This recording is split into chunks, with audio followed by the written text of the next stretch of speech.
또 기록하고 녹화 중. 오케이. 그리고 발표하고 토론 같은 경우는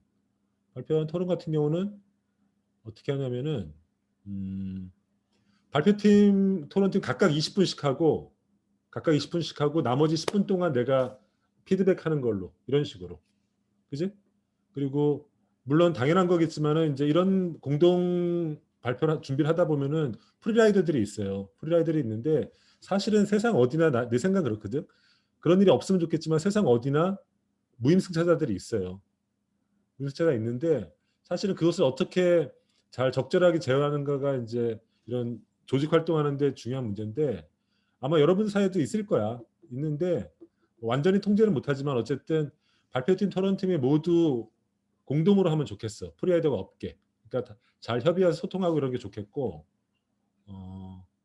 그다음에 토론할 때 이제 두 개의 팀이 이제 논박을 하는 형식으로 하는데 토론팀 같은 경우는 반드시 질문을 조금 충분히 준비해서 토론을 준비하면 좋겠어.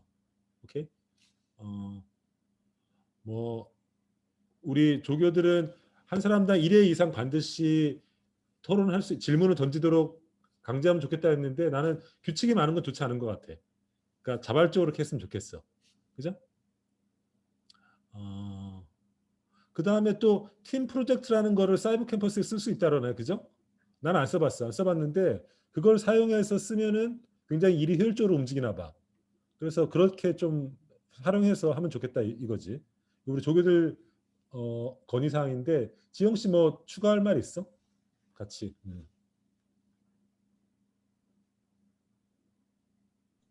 우선 팀 프로젝트란을 활성화시키려면은 교수님께서 저희가 배정한 팀대로 팀 프로젝트란을 개설해 주셔야 돼요. 아, 내가 개설해야 돼? 네. 아, 내가 할 게 되게 많구나. 알았어, 내가 개설할게. 내가 그럼 개설해가지고 하니까 와서 들어와. 그러면 그거를 9개 만들어야 되는 거야? 만약에 그냥 발표 토론조 하는 사람들을 위해서라면은 9개 만들면 되고, 나머지 보고서 작성 조 분들은 아예 과제로 올리시는 게 더 편할 수도 있을 것 같아요. 그렇지. 그러면 팀 프로젝트를 9개 만들고 보고서는 보고서란으로 올리고, 그지? 그렇게 하면 되는 거지. 오케이. 알았어, 내가 만들게. 근데 지영 씨랑 김현 씨한테 물어봐서 만들게. 오케이. 그러면 수업을 시작할게. 그리고 맞아. 그리고 하나 더, 공지 하나 더. 지금 자기들이 모여가지고 이렇게 뭐 같이 논의할 게 필요하다며, 그치? 그래서 여기 보면 기능 중에 소회의실이라는 게 있다 봐, 그치? 그래서 오늘은 내가 수업을 1시 한 20분에 끝낼게. 수업을 1시 20분에 끝낼 테니까 그럼 나머지 소회의방을 만들어서 자기들이 같은 조끼리 모여서 조금 회의를 하면 좋겠어. 지영 씨 맞지? 네. 소회의실은 어떻게 만들죠? 그냥 내가 만드는 건가? 자동으로 할당 이런 거 하면 되나? 일단은 자신이 어느 조에 속해 있는지를 모르시는 분들이 있을 것 같아서 제가 하나하나 다 배정하려고 했는데, 하고 분들께서 자신의 조를 잘 알고 계시다면은, 네, 이렇게 해가지고 1부터 9 해서 자기가 해당한 조에 알아서 소외실에 참여해 주시면 됩니다. 지금 만들어졌죠? 소회의실 만들어졌죠? 네. 그죠? 제가 18개 만들어 놨거든요. 그러면 들어가는 건 자기들이 알아서 들어가는 건가요? 네, 여기에 참가 또는 나중에 버튼이 있거든요. 그래서 참가를 누르면 그 회의실에 초대가 됩니다. 오케이. 그러면 내가 이제 소회실도 18개 만들어 놨으니까 토론조 9조, 발표조 9조, 보고서조는 그냥 놀아. 교수님, 어, 아직 어, 저희가 한 주제당 10명을 뽑았는데, 거기에서 발표조랑 토론조를 따로 나누지 않아서 알았어. 현재 9개 회의실만 만들면 될 것 같습니다. 그래? 9개 회의실만? 네. 잠깐만. 그러면 내가 어떻게 회의실을 모두 닫고 네. 다시 만들면 되나? 근데 1시 20분쯤에 하실 예정 아닌가요? 그렇죠. 1시 20분에 그때 만들면 되지. 다시 9개. 네네. 그때 다시 만들게. 어쨌든 오늘 그렇게 진행할 거야. 네. 그리고 내가 공지할 거 또 있나? 뭐 궁금한 거 있으면 질문해봐 한번. 드랍은 언제 할 수 있어? 이런 거 궁금하지? 드라마제루스 이런 거는 나도 잘 모르겠어. 학교에서 교무팀에서 아마 공지 나갈 거야. 그지? 그러니까 뭘까? 이 수업에서 편하게 앉아가지고 그냥 얘기 듣고 그냥 하는 거는 불가해진 거는 확실해진 거지. 어쨌든 발표라든 토론 준비해야 되는 거고. 뭐 질문 있어? 추선희 씨 네, 질문해봐. 궁금한 거 없습니다. 없죠? 나도 지금 뭐 이렇게 많은 인원들이 하는 걸 처음 해봐가지고 어떻게 흘러갈지 몰라. 나도 뭐 내 머릿속에 꽉 짜여 있는 계획이 있는 건 아니야. 근데 한번 해보는 거야. 한번 해보는 거니까 자기들도 나랑 같이 한번 부딪히면서 그냥 해보자고. 그지? 잘 될 수도 있고 못 될 수도 있는데 그건 뭐 운에 달린 거지 뭐. 어쨌든 중요한 거는 자기들이 흥미를 갖고 지적인 도전을 하는 게 중요한 거지. 그죠? 그리고 나도 바라는 건 뭐냐면은 나도 다 알지 못해. 9명의 사상가들에서 나도 다 알지 못해. 여러분들의 지적인 그런 어떤 도전이 나한테도 좀 지적인 어떤 뭐랄까 흥미를 불러일으키면 좋겠어. 오케이? 오케이 이렇게 해보자고. 오케이. 추가적으로 음. 저희가 어, 저희 수업 조교들은 공지사항을 올리지 못하기 때문에 가대톡이랑 열린 게시판을 활용해서 음. 대부분의 공지를 할 예정이니까 음. 가대톡이 안 깔려 있는 분들은 깔아주시면 감사할 것 같습니다. 그래. 그리고 교수님 여기 채팅에 질문이 2개 음. 정도 올라와 있습니다. 채팅 질문 뭐죠? 토론자가 하는 질문의 답은 발표자가 해야 되는 건가? 그렇지. 내가 할까? 자기들이 해야지. 서로 논박하는 거니까. 발표나 토론조는 그조 날짜 주제일 때 오프라인으로 출석해서 진행하나요? 안, 내보니까 오프라인으로 안 될 것 같아. 왜냐하면 봐봐, 생각해봐라. 오프라인으로 하면은 나머지들은 그거를 촬영하거나 혹은 동영상을 봐야 되는데 그리고 우리가 20명 참가 정도 하면은 나머지 사람들 그걸 촬영해서 봐야 된다는 얘기인데 촬영해서 보기 좀 힘들잖아. 그치? 지영 씨 그렇지 않아? 어, 그 오프를 10명이 한다고 하면은 음. 그 10명 하는 모습을 실시간 지금처럼 줌으로 해가지고 나머지 학우분들은 집에서 또는 학교에서 시청할 수도 있는데 녹화 강의로 해서 올리시면은 그냥 개인이 편한 시간대에 그 그치. 강의를 확인하면 돼가지고 불편한 점은 없을 것 같습니다. 그치. 그러면은 어떻게 할까? 어떻게 하는 게 좋아? 녹화로 하는 게 좋아? 아니면 그러니까 오프라인에서 녹화하는 게 좋아? 아니면 그냥 실시간으로 하는 게 좋아? 그거 지금 설문을 만들어 볼까요? 여기 줌에 있는 그래 한번 설문. 해봅시다. 해보세요.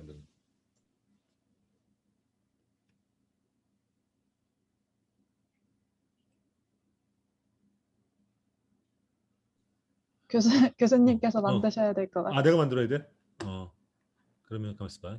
내가 설문 한번 해봅시다. 음, 잠깐만.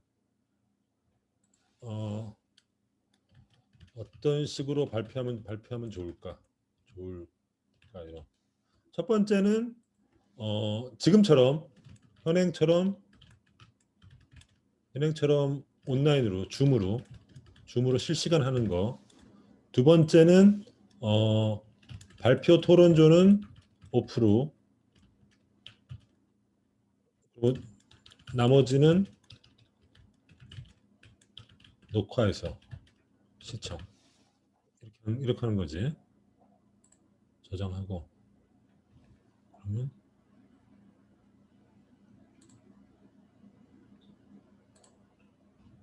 잠깐만.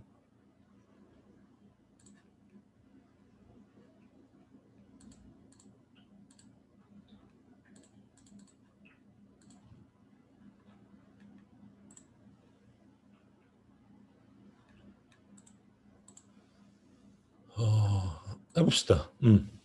한번 답변해 보세요.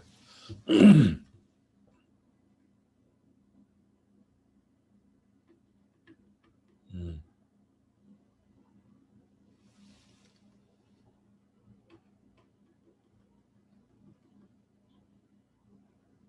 어. 20명만 더 하면 돼.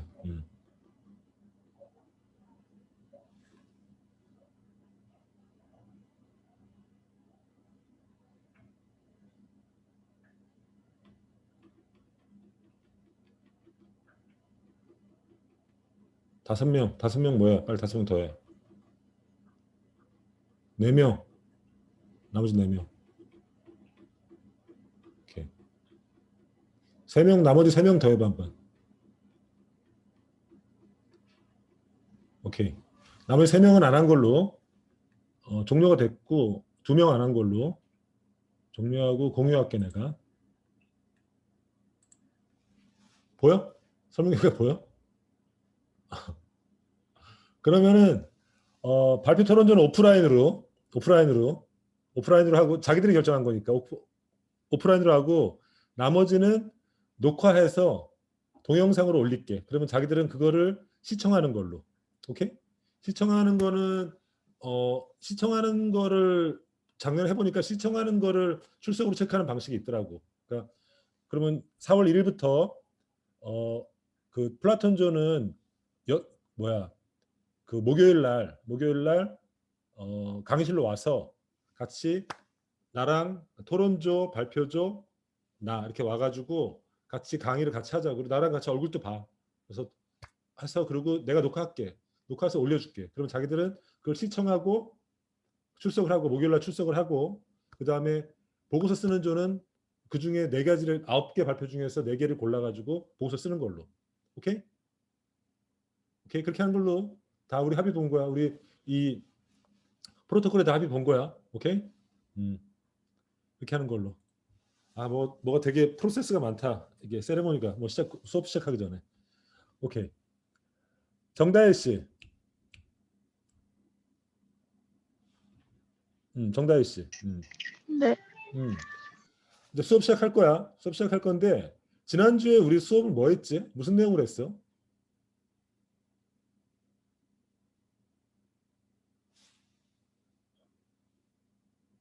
다혜 씨.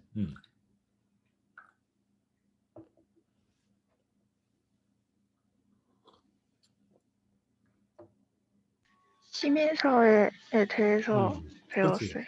그지? 근대 국가에 탄생하는 그 어떤 스토리, 그지? 근데 우리가 지금 같은 근대 국가 탄생한 역사, 그 다음에 그것과 관계 맺으면서 근대 시민사회가 형성되는 그 역사에서 배웠죠, 그죠? 그 끄트머리에 그 결과로서 근대 행정학이 탄생한다는 거야. 그래서 오늘은 근대 행정학의 탄생에 대해서 근대 행정학의 탄생 그 디테일한 얘기를 좀 해보려고 해. 화면 공유한 거 보이죠? 그죠? 공유 보이죠? 오케이. 그때 이 그림 봤을 거야. 우리가 근대 행정을 탄생할 때 크게 세 명의 사상가. 하나는 왼쪽부터 막스 베버라는 그 독일의 사회학자. 그 다음에 중간에 있는 우드로 윌슨이라는 이제 미국의 정치학자죠. 이 두 사람은 공통적으로 비슷한 시기 때 비슷한 얘기를 했던 거죠. 행정과 정치는 다르다. 행정과 정치는 다르고 분리될 수 있다. 이른바 정치행정 이원론에 대해서 이제 얘기했던 사람이고, 그 다음에 우드로 윌슨과 옆에 있는 프레드릭 테일러라는 사람이야. 이 사람은 테일러는 원래 엔지니어, 공장의 엔지니어야. 그래서 이 사람은 정부 조직도 기업처럼 효율적으로 움직일 수 있다. 이른바 사이언티픽 매니지먼트라는 과학적 관리론이라는 거를 개발한 사람이에요. 그래서 이 2가지 생각. 하나는 행정은 정치와는 다른 어떤 굉장히 어떤 비정치적인 어떤 영역이다. 이런 생각이 만들어지고, 그리고 그 행정은 기업처럼 기업 조직을 기업에서 직원을 관리하듯 기업이 예산을 쓰듯 이렇게 효율적으로 할 수 있다. 과학적으로 관리할 수 있다. 매니지먼트 할 수 있다. 이 생각이 결합하면서 근대 행정이 탄생했다는 거예요. 그래서 오늘은 이 얘기를 디테일하게 좀 해보려고 해요. 먼저 막스 베버는 내가 볼 때 20세기의 가장 위대한 학자 중에 한 명이야. 그리고 내가 개인적으로 존경하는 학자야. 이 사람이 딱 100년 전에 1919년이 언제냐면은 1차 대전이 끝난 직후야. 그러니까 1차 대전 여러분 알다시피 이제 독일, 오스트리아, 뭐 이태리는 그때 승전국이었구나. 이런 나라들과 이제 연합국이 이제 싸워서 이제 독일 제국이 몰락했죠. 몰락했는데 그때 독일 제국이 몰락하면서 그 다음에 일어난 게 이제 독일의 혁명이 일어나요. 그러니까 그 당시 이제 빌레름 황제가 몰락하고 공산주의 운동이 일어나는데 그때 막스 베버가 이 뮌헨 지역에 있는 뮌헨이면 이제 독일 남부 지역이죠. 거기 공산주의 학생들한테 초청을 받아 그 당시에 이제 막스 베버가 대학자니까 와가지고 조금 시대 상황에 대해서 조금 강연을 해달라는 요청을 받아. 그래서 죽기 전에 두 번의 강연을 해요. 하나가 직업으로서의 정치라는 강연이고 또 하나는 직업으로서의 학문이라는 강연을 하는데 유명한 둘 다 유명한 강연인데 특히 유명한 거는 직업으로서 폴리티카 알스 베루프라는 강연을 해요. 이거는 책으로 번역돼 있어. 그 책으로. 이 베루프라는 게 독일어는 두 가지 뜻이 있어. 베루프는 첫 번째는 직업이라는 뜻이 있어요. 그러니까 우리 말하는 영어로는 job이라는 뜻이 있고 그리고 영어에 job이라는 없는 뜻이 있는데 뭐냐면 베루프는 컬링스라는 뜻이 있어. 컬링스가 뭐냐면은 컬링스가 소명이라는 뜻이야. 즉 신께서 나에게 부여한 어떤 미션 같은 거죠. 그러니까 독일어에서 직업이라는 뜻은 두 가지가 있는 거야. 내가 그것을 밥을 먹고 사는 생계의 수단이라는 뜻도 있고 신께서 나에게 부여한 어떤 소명이라는 뜻도 있는 거예요. 그래서 이 번역서를 보면은 소명으로서의 정치라고 번역해놨어. 내가 나중에 여러분 1학년들이 말하니까 나중에 어떻게 직업을 선택하면 좋을까 얘기할 기회가 있을 텐데 우리가 나중에 이제 직업을 갖잖아. 직업을 가지면은 그 직업은 여러 가지 의미가 있어요. 여러분들이 그걸로 생계를 수단하는 거지. 먹고 사는 문제도 되지만은 또 한편으로는 그걸 통해서 내가 사회에 기여하는 거야. 그리고 내가 이 세상에 태어난 존재의 의미를 깨닫는 거야. 그 직업을 통해서. 이른바 소명이라는 거야. 그래서 내가 이 세상에 태어나서 내가 그 직업을 통해서 이 직업이 나한테 정말 천직이다. 나는 정말 이 일을 하기 위해서 태어난 것 같아. 이런 어떤 직업을 통해서 소명의식을 깨닫는 사람이 있다면은 그 사람은 굉장히 행복한 사람이야. 나는 내가 소명을 느꼈느냐? 나는 약간 소명을 느껴. 무슨 말인가 하면은 내가 지금 내가 여러분들 앞에서 지금 이제 조금 그야말로 먼저 태어난 사람, 선생으로서 여러분들한테 지식을 내가 갖고 있는 얄팍한 지식을 가르쳐 주잖아. 근데 내가 이 직업을 갖기 전에 내가 직업을 3개 가졌었어. 처음에는 기자를 했었어. 젊을 때. 내 꿈 어릴 때 내 꿈이 기자였었어. 근데 기자를 했어. 근데 어떤 이유 때문에 기자를 관뒀어. 그리고 중간에 공무원을 했어. 그러니까 정부 공무원을 했어. 근데 또 그것도 어떤 이유 때문에 그만뒀어. 그리고 마지막에 선택한 직업이 이 직업이야. 지금 여러분들을 만나는 이 직업이야. 근데 사실은 어떤 선생님들은 바로 젊을 때부터 자신의 그걸 발견하고 막 직진해가지고 이 교수가 된 사람도 있고 나처럼 이렇게 우여곡절을 거치다가 교수가 된 사람이 있잖아. 근데 나는 어렵게 교수가 됐어. 됐는데 하면서 뭘 느꼈냐면은 내가 그러니까 이 직업을 하면 내가 어쩌면 이 직업을 하기 위해서 그 우회로를 거쳐온지도 모르겠다 이런 생각을 한 적이 몇 번 있어. 그러니까 뭐냐면은 천직으로 느끼는 거지. 어쩌면 내가 세상에 태어난 이유 중에 하나가 이 일을 더 잘하기 위해서 일지도 모른다 이런 생각하는 거야. 좀 이해가 안 갈 텐데 그러니까 무엇인가 하면은 직업이라는 게 단순히 먹고 살고 뭐 내가 이런 의미만 있는 건 아니라는 거야. 소명이라는 것과 천직이라는 개념과 연결되어 있다는 거야. 그러니까 여러분들도 나중에 대학을 졸업한 이후에 직업을 갖게 될 텐데 그 직업이 내가 만약에 천직이라고 느낀다면 여러분들은 굉장히 행복한 사람인 거야. 내가 이 세상에 태어난 어떤 이유 같은 걸 느끼는 거지. 그죠? 그래서 모든 사람이 천직을 찾지 못해. 그건 확실한 거야. 근데 좋은 직업 중에 조건 중에 하나가 그것이 나의 소명, 나의 천직이라는 것과 연결되어 있다면 굉장히 그 사람은 행운이에요. 그러니까 지금은 뭐랄까 아직 먼 일처럼 느껴질 텐데 나의 소명이 뭘까? 내가 이 세상에 태어난 소명이 뭘까? 나는 무엇을 통해서 사람들과 관계하고 이 세상에 봉사하고 내 존재의 가치를 실현할까? 이런 생각하는 건 나쁘지 않아. 근데 어떤 의미에서 이 politic as berufe, 그러니까 영어로 하면 politic as callings지. 그런 책을 쓴 거야. 그러니까 어떤 사람이 정치인이 돼야 되는가? 정치라는 것은 무엇인가? 이걸 쓴 거야. 그러니까 당시 혼란스러웠던 독일 1차 대전이 끝나고 독일 제국이 몰락하고 막 공산주의 운동이 일어나고 그리고 막 새로운 어떤 정치 시대가 움직일 때 그 혼란 속에서 젊은 사람들한테 그러니까 그 당시에 이제 공산주의 운동을 하는 젊은 유엔 청년 운동가들이죠. 그때 노학자가 한 얘기예요. 그래서 정치인들은 어떻게 해야 되는가 이 얘기를 한 얘기예요. 그래서 나중에 자기들도 관심이 있으면 이 책 한번 읽어봐. 그리고 8주차 때 베버 발표하는 사람들 있잖아요. 시간 있으면 이 책 한번 읽어봐.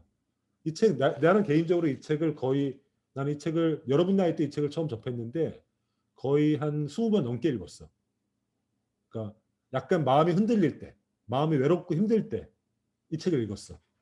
이 책은 어떻게 얘기하면은 정치 서적이기도 하고 사회학 서적인데 나는 약간 문학 서적 같아 내 느낌에는. 그래서 고독한 남자의 책이기도 해.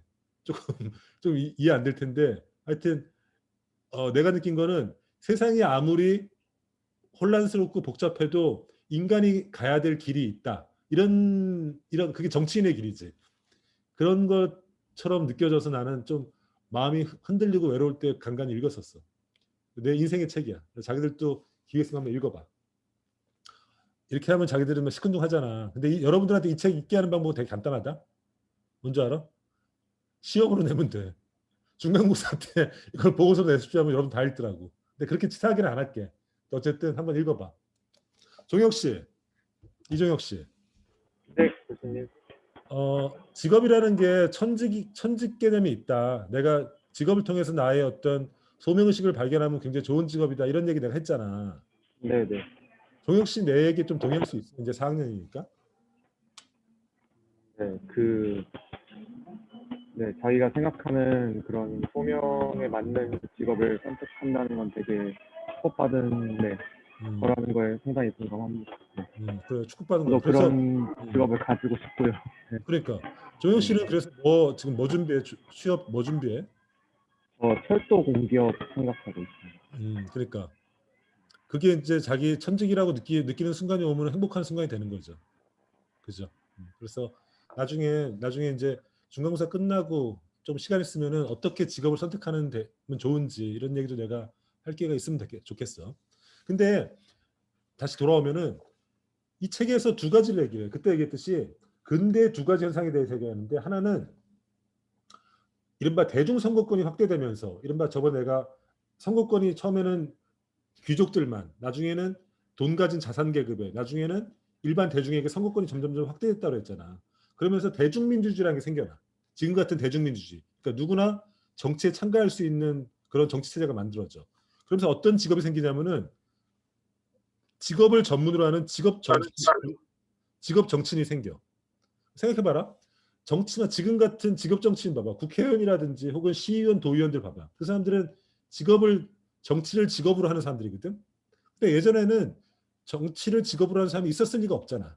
그잖아. 우리가 알고 있는 율곡이라든지 퇴계 이런 사람들 생각해봐. 그 사람은 학자이기도 하고 정치인이기도 하고 뭐 그런 거거든. 그러니까 조정에서 부르면 나가서 정치하고 돌아오면 그냥 책 읽고 그냥 농사 짓고 사는 거야. 또 불리면 나가고 이런 거야. 외국에서도 마찬가지, 서양에서도 마찬가지지. 귀족으로 태어나면은 왕과 어울려서 국정을 논의하다가 심사 틀리거나 왕한테 미움받으면 쫓겨나서 자기 영지에서 그냥 사는 거야.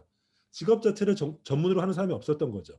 근데 대중민주주의가 생겨나면서 직업이 정치인인 사람이 생기는 거죠. 그죠? 오직 그 정치를 통해서 먹고 살고 그리고 정치가 소명인 사람이 있는 거죠. 그런 직업 정치인이 생겨나. 또 한편으로는 정치 영역이 대중정치 의회라는 게 생기면서 직업 정치인이 생겨나고 국가 역할이 커지면서 저번 시간에 했던 근대 국가가 점점점 전문화되고 확대되면서 국가가 커지고 국가가 국민들에게 해야 될 공공 서비스가 확대되잖아요. 늘어나잖아요. 그러면 그 일을 전문적으로 하는 사람들이 생겨.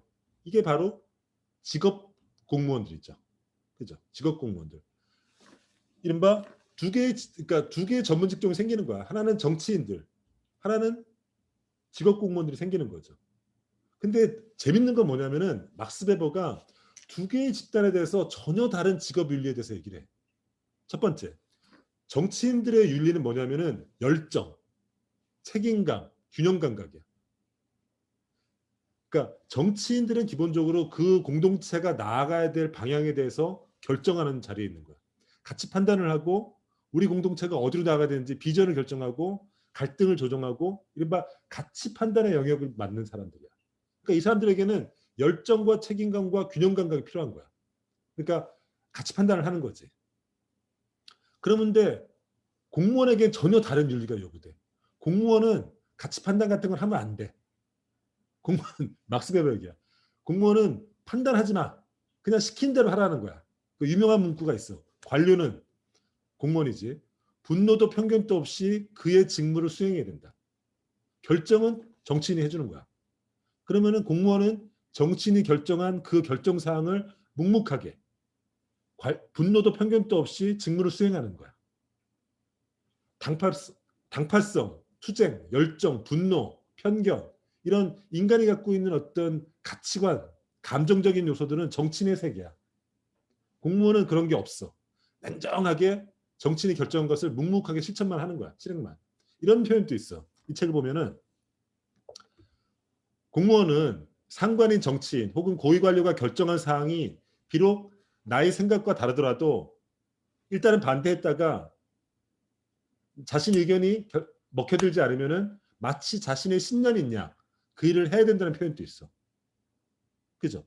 판단하고 결정하고 고민하는 건 정치인의 역할이야. 공무원은 그런 거 하지 마. 너희들은 그냥 입 다물고 가만히 있어. 시킨 대로 해. 그냥 묵묵히 하는 거야. 완전히 정치행정 이원론이죠. 그죠? 이 중에 향후에 이제 직업 공무원이 되려고 꿈꾸는 사람이 있을 텐데 들으면 기분 나빴을 거야. 어때? 박성훈 씨. 박성훈 씨. 네. 정치인은 같이 판단하는 거야. 분노, 편견, 당파성, 투쟁, 열정 이런 거는 정치인이 해. 공무원은 그런 거 하지 말고 시키는 대로 하라는 이 막스 베버의 구분에서 어떻게 생각해? 아주 맞는 말인 것 같아요. 맞는 말이야? 왜?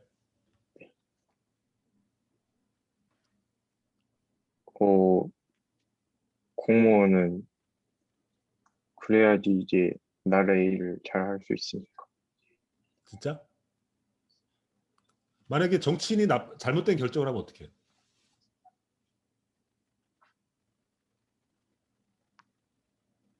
정치인이 잘못된 결정. 예를 들어서 나중에 말할 기회가 있을 텐데 우리가 아이만이라는 사람이 있어. 독일의 아이만.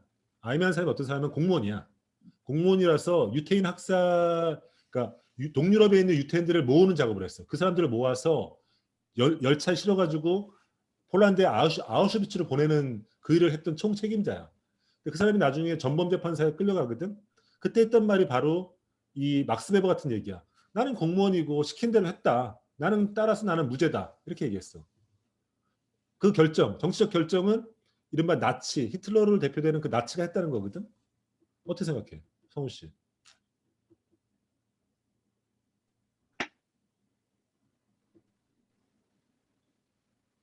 어, 그 위에서 내려온 그게 잘못된 거면 그거는 감정이 좀 돌아도 될 것 같습니다. 어떻게 해야 돼? 싸워야 돼? 그럴 대들어야 돼? 때는 이제 그래야죠. 그래야 돼? 오케이. 오케이. 혹시 성훈 씨는 공무원이 될 장래 희망이 뭐야? 저 아직 못 정하고 있습니다. 못 탐색 정했어. 중입니다. 탐색 중이야. 오케이. 탐색 중인 게 맞아. 수빈 씨, 박수빈 씨. 네. 어떤 같이 판단하고 어떤 그런 것들은 정치인에게 맡기고 공무원은 고위관료나 정치인이 시키는 것만 해라. 분노도 편견 없이 그의 직무를 묵묵히 수행하라. 이렇게 완전히 역할되는 거. 이런 것들 어떻게 생각해? 공무원에게 좀 부당한 것 같습니다. 어떤 면에서? 공무원도 정치인과 똑같이 의사결정할 권리가 있는데 정치인이 내린 임무에 대해서 그냥 묵묵히 수행하라는 것이 좀 부당하다고 생각합니다. 그죠? 그런 측면이 있죠. 근데 그럼 내가 하나 다시 물어볼게.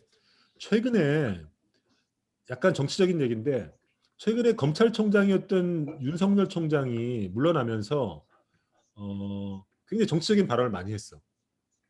어?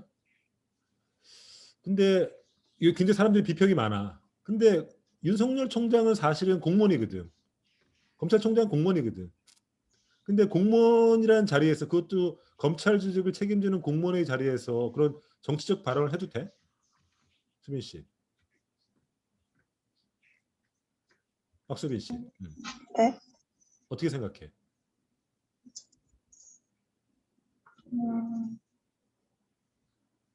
질문이 정확히 그러니까 윤석열 총장이 최근에 물러났잖아. 물러났는데 현직에 있을 때 윤석열이라는 사람 알죠?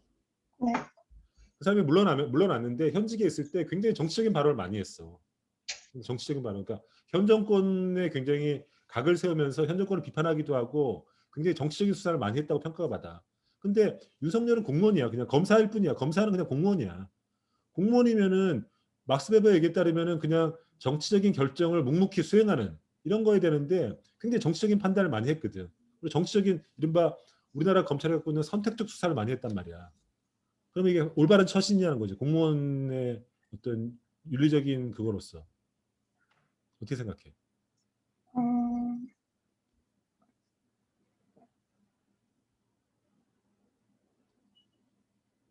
잘 모르겠습니다. 그런 생각 안 해봤지? 네. 앞으로 그런 생각해봐. 근데 우리나라 헌법의 7조가 뭘로 돼 있냐면은 공무원의 정치적 중립 조항이야. 우리나라 헌법 7조가 공무원의 정치적 중립 조항인데 이 공무원의 정치적 중립이 무엇을 의미하는지가 굉장히 논란이 많아. 첫 번째는 정말 막스 베버처럼 아무 가치 판단이나 정치적인 결정 생각을 하지 말고 시키는 대로 한다는 의미 해석하는 사람도 있고 또 하나는 부당한 결정에 대해서 전문가적 입장에서 그 국민의 입장에서 당당하게 자신의 소신을 펼치는 거라고 해석하는 사람도 있어. 7조 조항 자체가. 그러니까 공무원의 정치적 중립이라는 거는 굉장히 중요한 조항인데 이게 무엇을 의미하는지는 굉장히 논란거리야. 어쨌든 이 막스 베버가 이런 생각의 단초를 제공했고 19세기 말에 제공했고 논란이 된다는 것까지만 알고 있으면 좋아.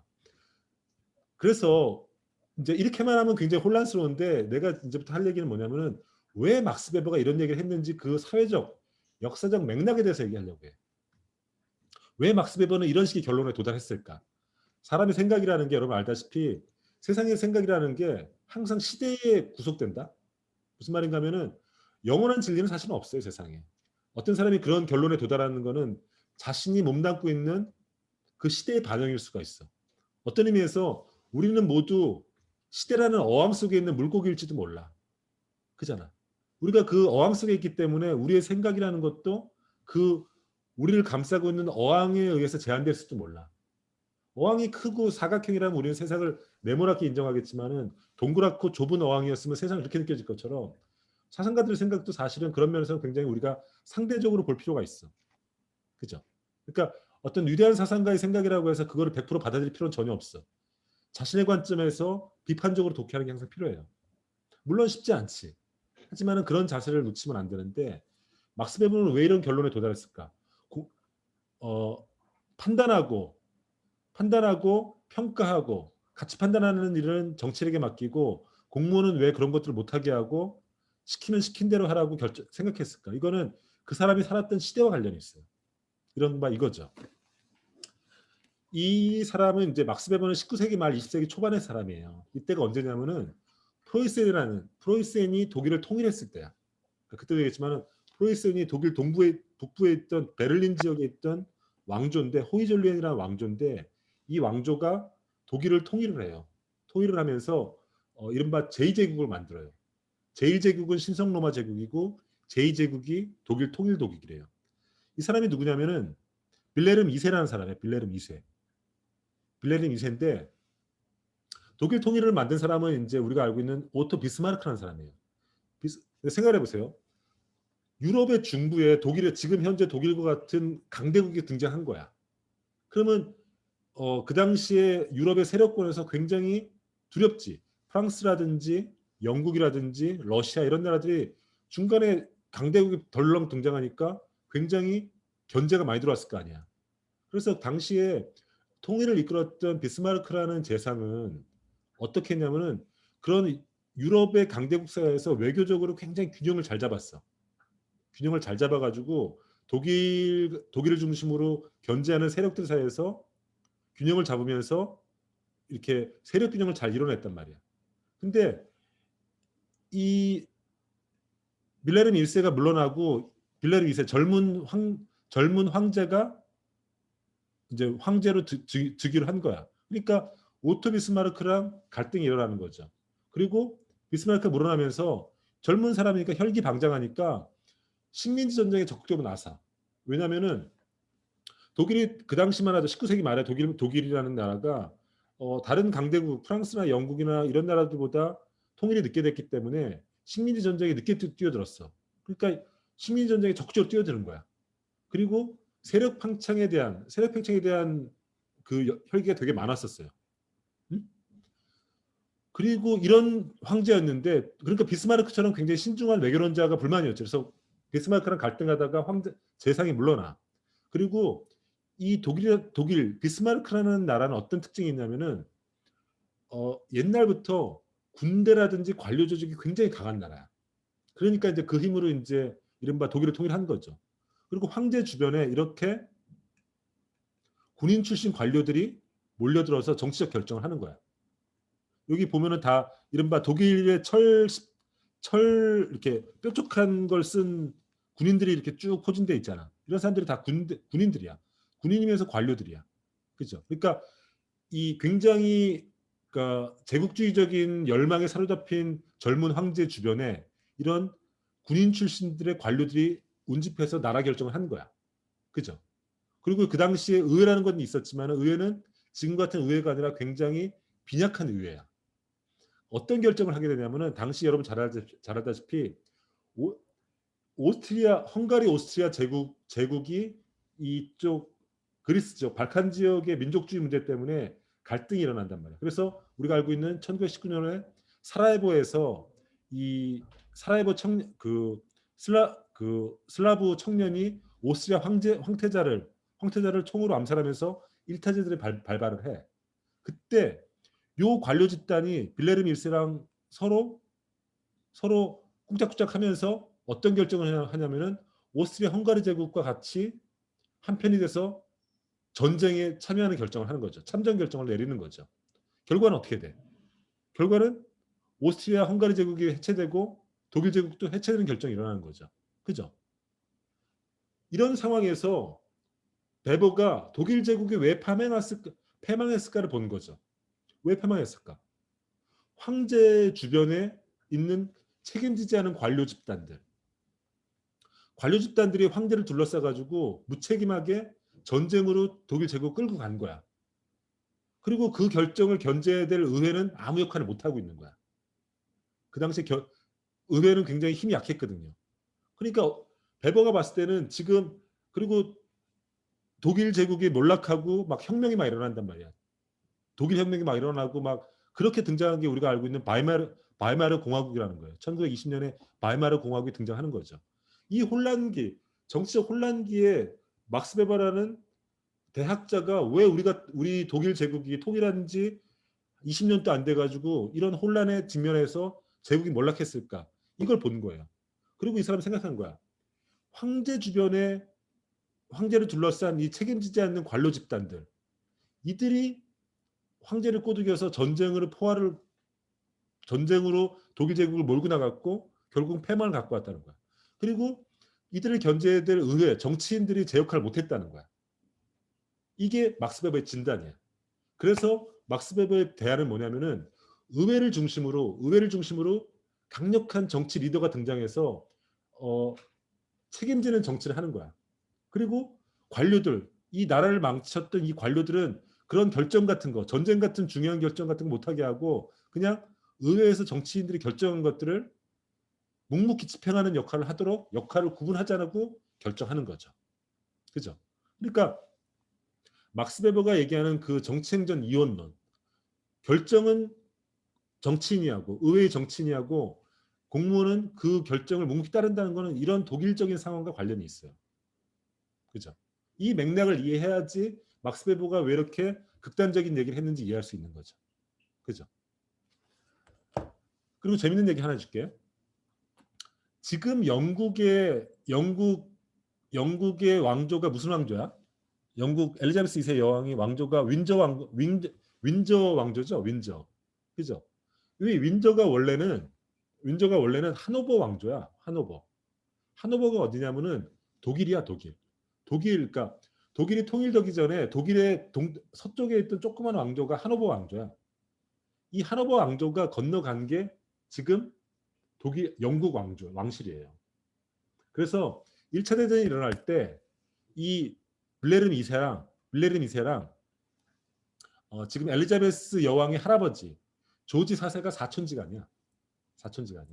실제 혈통상으로. 근데 이제 전쟁을 독일과 영국이 같이 연합군대 이제 주축국에 싸움을 하잖아.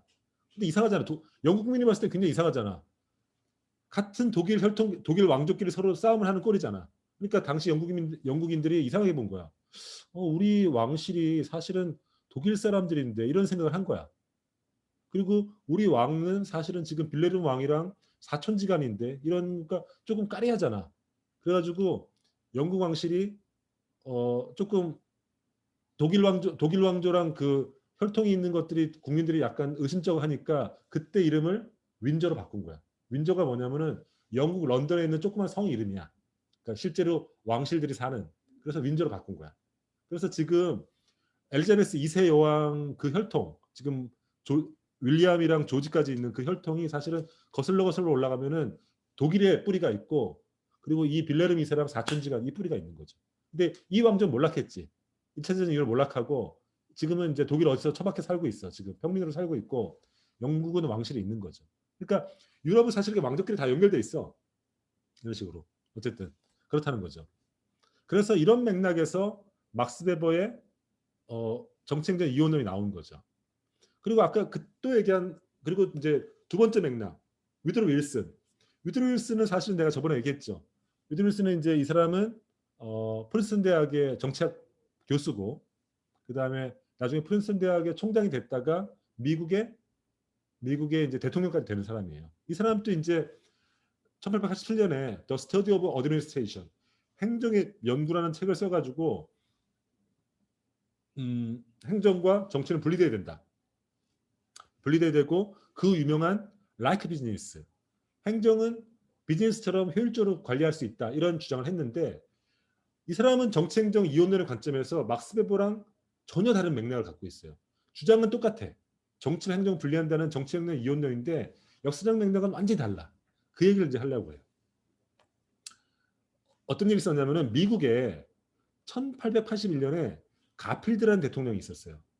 가필드라는 대통령이 암살을 당해. 이 장면이 이제 암살하는 장면이야.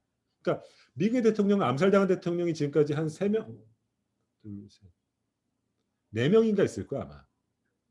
첫 번째가 링컨, 두 번째가 가필드, 그 다음에 우리가 알고 있는 케네디. 3명이구나.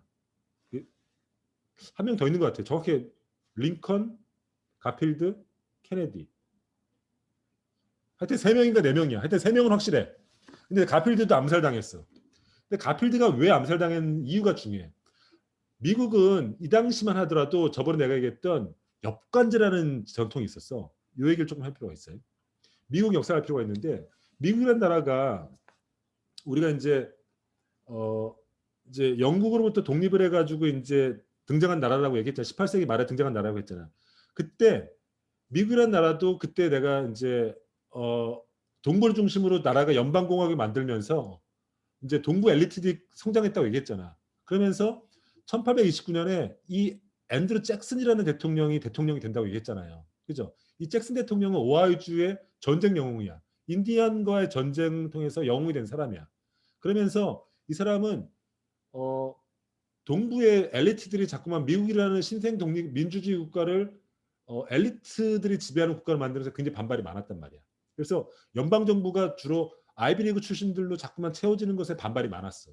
그래서 이 사람이 대통령이 되면서, 이 사람이 그 당시에 휘그당, 지금은 이제 민주당의 전신인데, 이 사람이 대통령이 되면서 어떤 제도를 만드냐면은 공무원 자리, 연방 정부의 공무원 자리는 너무너무 간단한 일이고 쉬운 일이기 때문에 아무나 할 수 있어. 그러니까 누구나 할 수 있어. 이렇게 이런 방침을 해가지고 자신이 당선되면서 자시 선거를 도왔던 사람들을 모두 연방 정부로 데리고 가서 공무원들을 다 물갈이 해버려. 이른바 로테이션 시스템이야. 그리고 선거에 지면 다음 당에서 다른 당의 공화당의 선거가 되면은 다시 그 당이 다 연방 정부 관직을 다 휩쓸어버리는 거야. 이른바 로테이션 시스템인 거야. 그리고 선거를 통해서 공직을 차지하는, 그러니까 선거는 일종의 공직을 차지하는 경쟁이 되는 거죠. 이른바 역관제 전통인 거죠. 그래서 이 그림을 한번 봐봐. 이 사람 주변으로 이 가버먼트 케이크라고 돼 있죠. 정부의 공직을 차지하기 위해서 무수한 사람들이 이렇게 달려들고 있는 거야. 이른바 스포일 시스템 혹은 역관제라고, 한국에서 역관제라고 부르는 거야. 그러니까 선거를 통해서 이기면은 이긴 측에서 모두 공직을 다 차지하는 이런 전통이 있었어요. 그게 앤드루 잭슨 대통령 때부터 시작된 전통이에요, 미국에서. 그러니까 뭐겠어? 정치가 말할 수 없이, 공직과 정치가 말할 수 없이 부패됐을 뿐만 아니라 전문성이라고 찾아볼 수 없는 거죠. 이런 전통 속에 있었단 말이죠. 그때 이런 전통 속에서 가필드라는 대통령도 똑같은 방식으로 대통령이 당선된 거야. 근데 이 사람이 대통령 되면서 누구한테 어떤 약속을 했냐면은, 어떤 사람한테, 이름이 정확히 기억 안 나는데, 그 사람한테 나 뽑아줘. 이번에 나 대통령 되면은 나 뽑아줘. 뽑아주면은 당신한테 프랑스 공사시켜줄게. 이렇게 된 거야. 나한테, 그 사람이 표가 많았겠지. 나를 내 이번에 대통령 선거 지지해주면은 당신 프랑스 공사시켜줄 테니까 나한테 지지해줘. 이렇게 된 거야. 그래서 그 계약을 맺고 정말 대통령이 됐어. 됐는데 생각해봐. 얼마나 많은 개떼들처럼 모여가지고 공직을 약속했겠어. 그래가지고 대통령이 딱 됐네. 가필 대통령이 됐는데 약속했던 프랑스 공사직을 안 주는 거야. 이 사람한테. 그러니까 이 사람이 짜증날 거 아니야. 한 번 찾아가고 해도 뭐 좀만 기다려라. 너무 사람이 많다. 좀만 기다려. 이렇게 된 거야. 그러다가 결국은 야마도인 게 아니라 이제 빡친 거지. 지금 말하면 개빡쳐가지고 이제 행사장에서 총을 쏜 거야. 그래서 가필 대통령이 암살돼서 죽는 거야. 그러면 사람들이 깜짝 놀라는 거지. 도대체 정치랑 공직이 이렇게 썩을 수는 없다. 이러면서 이른바 프로그레시브 진보주의 운동이 일어나. 공직과 정치를 혁신시키자. 개혁하자. 이러면서 그 운동의 일환으로 이른바 이제 미국의 프로그레시브 운동이야. 프로그레시브 에라라 가지고 굉장히 진보주의적인 운동, 우리로 따지면 진보주의 운동이 일어나. 이거는 굉장히 다양한 방면에서 일어나. 정치도 혁신하고 공직도 혁신하고 뭐 사회 부분도 다 혁신하는데, 여성의 투표권, 여성 참정권 같은 경우도 이때 일어나는 운동이에요. 그다음에 아동 노동을 금지하는 거, 이것도 이때 일어나는 운동이야. 언제냐면은 19세기 말 20세기 초야. 이 사람이 그러니까 테디 루즈벨트라는 대통령이에요. 우리 그거 알죠? 이 사람이 누구냐면은 테디베어라는 인형 알죠? 하진 씨. 테디베어라는 거 알아? 테디베어. 곰인형. 네, 그게 왜 테디베어인 줄 알아? 아니요. 그 테디베어 할 때 테디가, 이 사람의 이름이 테디야. 테디 루즈벨트야. 이 사람이 맨날 곰사냥했거든. 그래가지고 이 사람의 이름을 따서 테디라고 붙인 거야. 그래서 우리가 알고 있는 그 테디베어라는 거 있죠? 이 사람의 이름을 딴 거야. 그리고 우리가 알고 있는 그 유명한 그 프랭클린 루즈벨트라는 사람이 있죠? 그 사람의 오촌 당숙이야, 이 사람이. 그죠? 이 사람은 이제 가스라 테프트라는 거 알죠? 이은지 씨. 네? 가스라 테프트 조약이라는 거 알아? 아니요. 조은정 씨. 네? 가스라 테프트라는 조약 알아? 아니요. 가스라 테프트 조약이 뭐냐면은 미국과 일본이 서로 몰래 밀약을 맺은 거야. 미국은 필리핀을, 일본은 한국을 독점적으로 점유할 테니까 서로 간섭하지 않겠다는. 그죠? 가스라라는 일본 외상과 테프트라는 미국 국무장관이 서로 협약을 맺자. 그래서 서로 조선과 필리핀을 나눠 갖는 조약이었거든. 그때 미국 측 대표가 테프트라는 국무장관인데, 이 사람이 바로 테프트예요. 이 사람이 가스라 테프트 조약의 그 사람이야. 그러니까 테드 루즈벨트 때 국무장관이 테프트라는 사람이에요. 이 사람이 나중에 후임 대통령이 돼요. 이 대통령 되면은 연방 대법관이 되는 거야. 그러니까 이 사람은 공직을 뭘 했냐면은 국무장관을 했고 대통령이 됐고 대통령 된 다음에 연방 대법관이 됐어. 연방 대법원장이 됐어. 그러니까 공직을 3개를 다 한 거야. 사법부 수장과 행정부 수장을 다 한 사람이야. 그리고 이 사람이 우리가 잘 알고 있는 우드로 윌슨이죠. 그죠? 대통령이 된 거죠. 이 시대가 바로 미국의 진보주의 시대예요. 이때 이게 이제 미국의 진보주의 시대인데 이때 공직이 너무 부패한 거야. 공직을 주기로 했는데 그 프랑스 공사가 안 돼 그 앙심을 푸는 사람이 가필드를 대통령을 암살해서 죽였잖아. 얼마나 충격받았겠어. 그래가지고 공직을 이대로 두면 안 되겠다 해가지고 어떤 걸 만드냐면 1883년에 펜들턴이라는 상원위원회 이름을 주도해가지고 펜들턴 시빌 서비스 액트, 이른바 펜들턴법이라는 걸 만들어. 이 법의 핵심은 뭐냐면은 공무원을 직업 공무원을 만들겠다는 거야. 공무원을 시험 보고서 뽑겠다는 거야. 기존에는 공무원 어떻게 뽑았어? 역관제를 뽑았죠? 그죠? 선거의 승리자가 모두 공직을 차지해서 그냥 뿜빠이 해주는 거야. 뿜빠이란 말 뭔지 알지? 이렇게 나눠주는 거야. 근데 그렇게 하니까 안 되겠어. 공직이 부패할 뿐만 아니라 전문성도 하나도 없는 거야. 그러니까 연방 정부에서 시험을 통해서 공무원들을 뽑는 거야. 그러니까 첫 번째 중요한 펜들턴법의 첫 번째 중요한 거는 공무원을 시험 뽑는 거야. 더 이상 공무원 선발을 역관제로 하지 않고 시험을 통해 선발한다는 법을 만드는 거야. 두 번째는 그렇게 뽑은 공무원들이 또 정치 권력이 대통령이 바뀌면 또 다 쫓겨나면 안 되잖아. 그러면 말짱 도루묵이잖아. 공무원의 신분 보장을 해주는 거야. 즉 정치 권력이 교체돼도 공무원의 신분은 변함없이 그 자리를 종신직으로 가도록 해주는 거야. 파면이나 개인의 실수가 없는 이상 종신직으로 가도록 해주는 거야. 세 번째 뭐가 있겠어? 공무원의 노후를 보장해 주는 거야. 즉 연금을 통해서 노후를 보장해 주는 거야. 이런 것들을 법으로 만들어. 이때 펜들턴이라는 거는 이 법을 주도했던 상원 이름을 딴 거예요. 그래서 펜들턴법이라는 걸 만들어서 직업 공무원제가 만들어지는 거죠. 그죠? 이건 뭐야? 정치의 영역과 예전에 미국의 공직, 이 잭슨 시절에는 정치랑 공직이 붙어 있단 말이야. 정치 권력이 왔다 갔다 할 때마다 공직이 막 밀물과 썰물처럼 왔다 갔다 하는데 그걸 차단시켜 버린 거야. 이른바 정치행정 이혼론을 법제화시킨 거죠. 그죠? 그리고 정치원의 대신 공무원의 정치적 중립성을 확보해 준 거죠. 이런 식의 운동이 이른바 프로그레시브 운동 중에 일환으로 일어나는 거예요. 그리고 이 맥락 속에서 이른바 정치행정 이혼론, 우드로 윌슨의 정치행정 이혼론이라는 게 등장하는 거죠. 그러니까 이런 프로그레시브 운동에서 중에 하나인 행정개혁을 이론적으로 정당화시킨 게 우드로 윌슨의 이 논문이에요. 그리고 이런 맥락에서 정치와 행정을 분리시키는 거죠. 분리시키고 이 행정을 전문화시키는 거죠. 그리고 더 나아가서 기업처럼 굉장히 효율적으로 움직일 수 있다고 주장하는 거죠. 그래서 정치행정 이혼론은 베버라든지 윌슨의 생각은 사실은 겉모습은 똑같은데 자신이 이런 생각을 주장했던 역사적 맥락은 완전히 다른 거죠. 결론 똑같아. 그죠? 정치행론 이혼론까지만 얘기했는데 1시간이 다 갔네. 뭐 궁금한 거 있어? 이주혜 씨. 이런 역사적인 맥락을 듣고 들으니까 이해하기 쉽죠?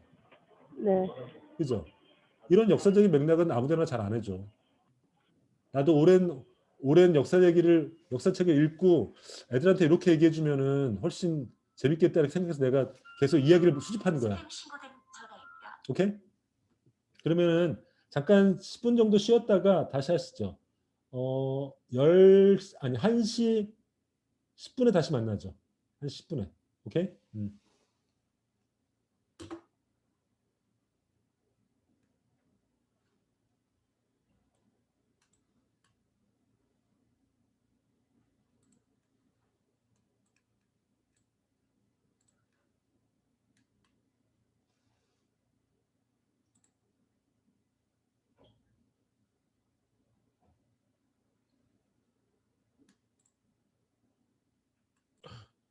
이렇다는 거야. 그러니까 이 20세기 초 근대 산업혁명, 그러니까 산업화 초기에는 공장에서 일을 하고 이런 노동규율이라든지 생산성이 굉장히 낮은 시기였었어요. 테일러라는 사람도 그걸 본 거야. 근데 미국이란 나라죠. 보니까 노동 공장에서 너무 일이 효율이 없는 거야. 너무 중구난방인 거야. 그래가지고 테일러가 뭘 하냐면은 사람들의 동작과 시간을 연구를 해. 그러니까 사람들이 분업을 하자. 공장이라는 게 기본적으로 분업을 하는 거잖아. 분업이라는 게 이런 개념이에요. 분업이라는 게 근대 자본주의를 만든 가장 중요한 개념 중에 하나야. 이게 아담 스미스라는 사람 알죠? 국부론을 쓴 사람 아담 스미스라는 사람 알죠? 영국 파운드와 화폐를 보면은 영국 파운드화 있잖아. 파운드 화폐를 보면은 앞면에는 엘리자베스 여왕 얼굴이 있고 뒷면에는 요 아담 스미스의 분업에 대한 요 그림이 뒤에 파운드화에 있어요. 응? 그러니까 이런 거죠. 아담 스미스라는 국부론 책 보면 이렇게 돼 있어요. 근대 자본주의 생산력 향상은 사실은 분업에서 왔다는 거야. 한 사람 예를 들어 핀 공장의 예를 드는데 한 사람이 핀을 만든다고 생각해봐. 핀 하나를. 그럼 어떻게 돼? 한 사람이 철광석을 캐가지고 철을 재련해가지고 그걸 자르고 갈고 이렇게 된단 말이야. 그럼 생산력이 뚝 떨어지죠. 근데 분업을 하는 거야. 재련하는 사람 그리고 그거를 뭐 하는 사람 공정별로 쭉쭉 나눠가지고 만들면은 18가지로 분업 공정을 나눠서 하면은 한 10명이 220개도 못 만들 거를 48,000개를 만들 수 있다는 거야. 이게 분업의 원리라는 거예요. 그죠? 이거를 한 군데 모아놓은 게 바로 공장의 개념인 거죠. 그러니까 근대 자본주의의 생산력의 혁명은 바로 사실 분업에서 왔다는 거야. 증기관에서도 오기도 하죠. 동력은 증기관에서 왔지만은 이 공정의 어떤 체계 시스템적인 거는 바로 조직은 바로 분업에서 왔다는 건데 그럼에도 불구하고 테일러가 봤을 때는 그 공장의 그 분업 시스템이 굉장히 비효율적이라는 거야. 왜냐? 작업 공간 자체가 너무나 비효율적인 거죠. 그래서 뭘 하냐면은 사람들의 동작과 시간을 재는 거야. 핀 공장에 예를 들면은 핀의 재료를 앞에 놔뒀을 때랑 옆에 놔뒀을 때랑 뒤에 놔뒀을 때 어떤 게 시간 소모가 적은지를 다 체크하는 거야. 그래가지고 가장 효율적인 동작, 뭐 이렇게 직각으로 움직일 것인가 아니면은 뭐 위로 움직일 것인가. 그리고 그때 소요되는 시간, 초단위까지 시간까지 다 재는 거야. 이러면서 가장 생산성을 높일 수 있는 동작과 시간을 표준화시키는 거죠. 그러면서 낭비적인 요소를 다 없애버리는 거야. 그죠? 그러면서 생산력 향상이 일어나. 그래서 이 사람이 테일러가 그러니까 조직이론 그리고 생산관리 이론의 어떤 혁명적인 걸 만들어내는 거죠. 그리고 이 사람의 아이디어가 바로 현대 경영학과 산업공학의 기초가 되는 거예요. 물론 행정학에도 기초가 되는 거죠. 그죠?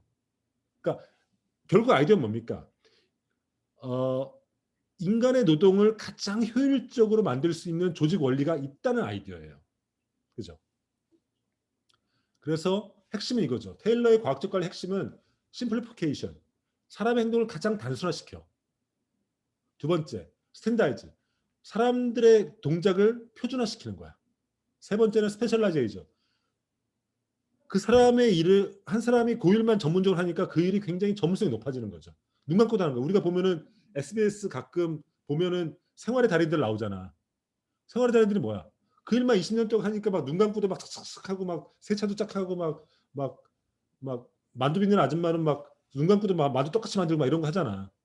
이게 테일러식의 어떤 아이디어인 거죠. 표준화시키고 단순화시키고 전문화시키는 거죠. 이러면서 생산성을 높일 수 있다는 거야. 지금 얘기하면은 생활의 달인이 되는 거야. 그죠? 이걸 통해서 이른바 공장식 시스템, 우리가 알고 있는 지금 공장식 시스템이 기초가 마련되는 거죠. 그리고 여기에 이른바 컨베이어 벨트가 붙는 거야. 우리가 알고 있는 컨베이어 벨트. 컨베이어 벨트가 뭐냐면 알죠? 컨베이어 벨트가 뭔지 알죠? 생산 라인에 쭉 사람은 가만히 있고 벨트가 움직이면서 도구라든지 재료가 앞으로 쭉 오는 거죠. 착착 움직이는 거죠. 이게 언제 도입됐냐면은 1913년도에 미국 디트로이트 공장, 포드 공장에서 처음 도입돼. 그러니까 테일러주의적인 아이디어랑 포드주의적인 어떤 컨베이어 벨트가 결합되면서 우리가 알고 있는 지금식의 공장 생산이라는 게 만들어지는 거죠. 그래서 이거를 테일러주의라고도 하기도 하고 포드주의라고 하기도 해요. 이게 이제 디트로이트 공장의 첫 컨베이어 벨트 그 장면이에요. 그리고 이 사람이 우리가 알고 있는 헨리 포드죠. 헨리 포드. 그죠? 헨리 포드가 테일러주의적인 생각과 컨베이어 벨트 결합해가지고 이른바 이 T10이라는 이 차를 만들어내는 거예요. 그죠? 그러니까 미국의 어떤 대량 생산이 가능했던 거는 이런 테일러식의 아이디어라. 사람의 행동을 가장 표준화시키고 단순화시키는. 그리고 컨베이어 벨트가 붙으면서 이런 포드적인 생산 양식이 만들어지는 거죠. 그리고 포드가 1914년 1월 달에 어떤 발표를 하냐면은 임금을 2배 올리는 발언을 해요. 그 당시에 평균 임금이 $5였는데 포드 공장 노동자들은 $10 주는 거야. 왜 그렇게 했을까? 추선희 씨, 왜 그렇게 했을까? 왜 임금을 2배로 올렸을까?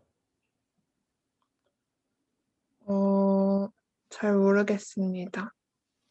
왜 올렸냐면은 두 가지 생각이. 하나는 노동자들의 충성심을 하는 거야.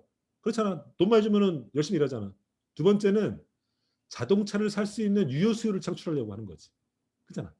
노동자들에게 임금을 많이 주면은 그들의 소비 수준이 높아질 거 아니야. 그러면 자기가 생산한 자동차를 살 수 있는 여력이 생기는 거잖아.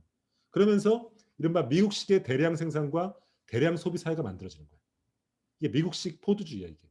테일러주의가 결합되어 있는 거죠. 그 밑에 아이디어는 인간의 노동을 가장 표준화시킨다는 거죠. 이 아이디어, 조직과 인간의 노동을 효율적으로 만들 수 있다는 이 아이디어가 행정으로 넘어오는 거야. 그러면서 행정 조직도 라이크 비즈니스가 되는 거죠. 그죠? 지금은 뻔한 얘기지만 당시로는 굉장히 혁명적인 생각이죠. 참고로 여러분들 시간 날 때 이 영화 한번 봐봐.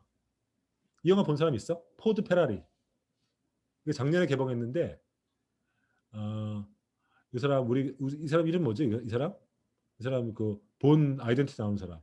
이 아저씨랑 이 아저씨 있잖아. 이 아저씨가 나오는 건데 이거는 이 영화를 잠깐 얘기해주고 이번에 주말 때 꼭 봐. 보면은 포드랑 페라리에 관한 얘기야. 페라리는 뭐냐면은 페라리는 이런 페라리야. 그러니까 이탈리아 명품 차잖아. 페라리는 이 차 한 대를 만들기 위해서 이런 장인들, 기술자들이 수십 명이 달라붙어가지고 한 대를 뚝딱뚝딱 만들어. 그러니까 장인차야, 그러니까 말로. 이태리 장인이 진짜 한 땀 한 땀 만드는 차야. 근데 포드는 이런 식으로 컨베이어 벨트로 해서 쫙 만드는 대량 생산 체계야. 근데 이 영화는 뭐냐면은 하지만 이제 유럽 사람들, 이제 페라리 같은 유럽 명차, 뭐 프랑스의 부가티라든지 페라리라든지 이 명품 차를 만드는 유럽 사람들은 미국 사람들을 무시해. 저 사람들은 그냥 공장에서 그냥 저가 차를 만드는 사람 이렇게 계속 무시가 있는 거야. 그러니까 이 포드가 그래서 너무너무 개무시당하고 있는 거야. 그러다가 이제 포드 3세 헨리 포드의 손자가 안 되겠다. 우리가 정말 유럽의 명품차를 능가하는 품질의 차를 만들자라고 도전장을 내밀어. 그게 뭐냐면 프랑스의 르망대어라는 게 있어. 이게 뭐냐면 24시간 동안 차를 안 쉬고 돌리는 거야. 그러니까 정말 품질로 승부하는 거죠.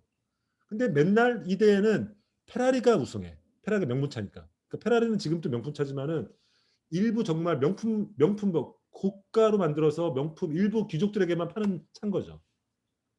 번번이 이 게임에 지는 거야. 그러니까 포드는 정말 뭐 전 세계에 가장 많이 팔리는 차지만은 이 기술력이 딸리는 거야. 그래가지고 포드 3세가 이 르망대에 페라리를 한번 이기고 싶다고 해가지고 정말 온 힘을 쏟는 그런 영화예요. 그래서 결국은 한번 이겨 르망대에서 1960년대 르망대에 한번 이기는데 이게 영화가 포드랑 페라리라는 이런 얘기지만은 또 한편으로는 미국식 민주주의와 유럽의 귀족주의 간의 엘리트주의 간의 어떤 그거기도 하고 다양한 함의를 갖고 있는 영화인데 굉장히 재밌어. 그래서 한번 이번 주말에 한번 시간 내서 한번 봐. 시간 나는 사람들은 요거 봐봐. 그래서 여기까지만 얘기할게. 이 포드주의 혹은 테일러주의가 우리 일상생활에 많이 미치는데 여러분들 해외여행 나가면은 우리가 맥도날드에 너무너무 감사하게 될 거야 아마. 감사하는 순간이 있어. 왜냐하면 지금은 이제 덜하지만은 예전에만 하더라도 중국 가면은 음식을 먹을 수가 없었어. 내가 이제 한 2000년대 초반 혹은 90년대 중반 때 중국에 나가 보면은 너무 음식 형편이 없는 거야. 그러면 어딜 가느냐? 맥도날드를 가. 맥도날드를 가면 여러분도 마찬가지. 여러분 이제 대학생 됐으니까 이제 엄마 아빠 돈 뜯어가지고 이제 해외여행 갈 시간이 올 텐데 그때 먹을 게 현지 음식이 안 맞을 수가 있어. 그러면 어디 가게 되냐면은 맥도날드를 가게 될 거야. 왜 맥도날드 가냐면은 맥도날드는 전 세계 맛이 똑같아. 맥도날드 맛이 똑같아. 진짜로. 그러니까 이제 먹을 수 있는 거지. 근데 이 맥도날드가 왜 맛이 똑같은 줄 알아? 이게 바로 테일러주의가 있기 때문에 여기 테일러주의가 숨어 있는 거야. 맥도날드라는 음식은 뭐냐면은 음식을 만들 때 그 손맛을 없애버린 거야. 그리고 제조 공정을 다 표준화시키는 거야. 빵을 굽는 방법, 패드를 굽는 방법, 그리고 뭐 중간에 야채를 넣는 방법, 이거를 다 표준화시켜가지고 세계 어디를 가나 맥도날드 맛은 똑같아. 그러니까 우리 같은 돈 없는 여행가들이 가면은 먹기 좋지. 근데 거기에 숨어 있는 게 바로 테일러주의라는 거야. 그죠? 공정을 표준화시키 음식이라는 거는 굉장히 만드는 사람의 그 숨은 어떤 손기술이 있는 제품이잖아. 근데 테일러주의를 통해서 그 맛을 다 표준화시킨 거죠. 그러니까 어떻게 보면은 유럽처럼 엘리트들이 보면은 쓰레기 음식인 거지. 하지만은 테일러주의에서 맛을 표준화시킴으로써 전 세계 어디 가나 맛을 똑같이 만들므로써 여행자들에게 굉장히 혁신을 만들어 준 거죠. 그죠? 양옥별 씨. 마이크 켜봐 한번. 네. 테일러주의의 진보적인 측면이 뭔지 알겠죠? 아, 잠시만요. 안 들리는데 왜 그러지? 죄송합니다. 안 들리지? 지금 갑자기 안 들리는 척하는 거 아니야? 아니요. 죄송합니다. 다시 그- 말씀해 주시겠습니까? 테일러주의의 진보적인 측면을 알겠지? 네네. 그지? 네. 문제점 뭘까?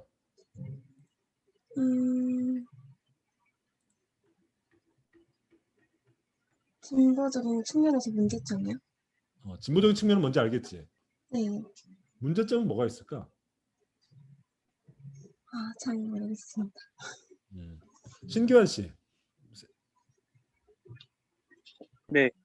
테일러주의의 진보성이 뭔지 알겠지? 네네. 테일러주의가 맥도날드를 만들었어. 지금의 맥도날드를. 지금의 공장 시스템을 만들고. 그리고 그런 아이디어를 행정에도 갖고 올 수 있겠지. 정부 조직에도. 그지? 네. 문제점 뭘까? 어떤 공장이 있는 그런 기계에서 사람조차도 어떤 부품처럼 이렇게 갈아 낄 수 있는 그런 취급을 받을 수 있을 것 같습니다. 오케이. 바로 그런 문제가 있죠. 그죠?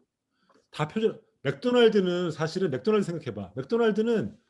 맥도날드 알바한 친구도 있을지 모르는데 내가 듣기로는 하루만 훈련받으면 맥도날드 매장에서 햄버거 구울 수 있대. 음식인데. 그죠? 이건 뭐냐면 사람도 사실은 일종의 부품이랑 똑같은 거야. 그죠? 이런 비판적인 시각이 분명히 있을 수 있죠. 그래서 이런 테일러주의를 비판한 영화가 바로 이 누구야? 찰리 채플린의 모던 타임스라는 영화예요. 이것도 20세기의 명작 중에 명작이야. 이것만 보고 수업을 잠깐 끝낼게요. 더 하고 싶은데 내가 나중에 여러분들 회의 시간을 줘야 되니까. 지금 보이죠? 지금 이거 동영상 보이지? 아니요. 안 보인다. 화면 공유를 다시 해야 되나? 이거 보이지? 유튜브 네, 보이지? 보입니다. 근데 동영상 재생할 수 없대. 잠깐만. 이거 저작권 걸렸구나. 그래서 저작권 내주시면 가겠습니다.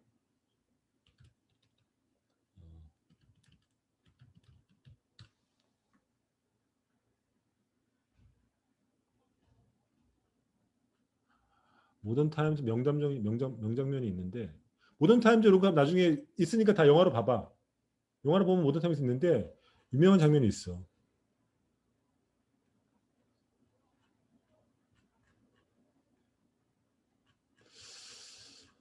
모던 타임즈 기계 장면.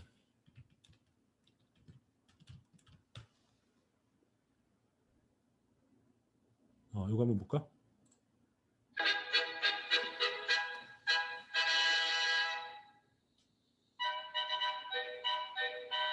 공장이야, 공장.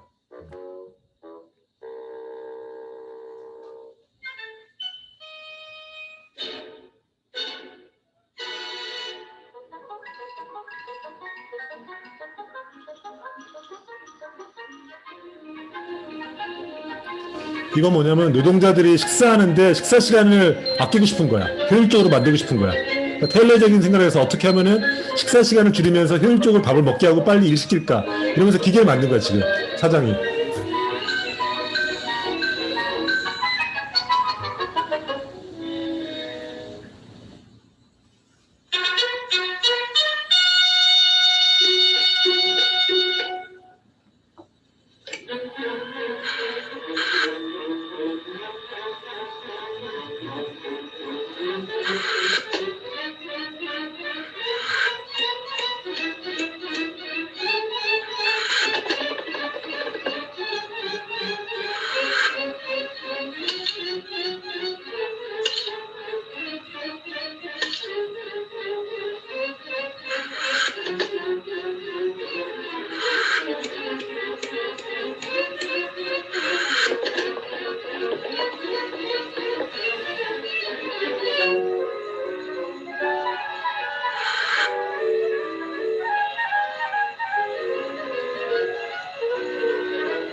옥수수 다 털렸지.